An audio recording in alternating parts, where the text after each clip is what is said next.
A ver, ¿por qué apoyáis los premios nacionales de marketing en Think Catalán?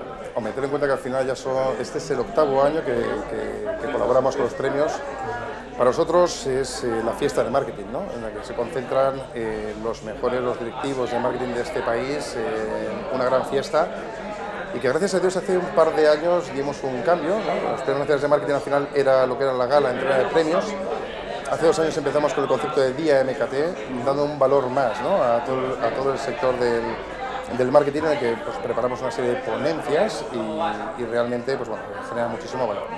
En definitiva es la fiesta del marketing y eso es lo que a nosotros nos interesa, ¿no? Juntar a todos los directivos posibles de este país el mismo día, a la misma hora y poder hacer un networking de calidad. Bueno, y luego también el dar a conocer una serie de empresas y el trabajo que están realizando muchas empresas en el marketing a la sociedad.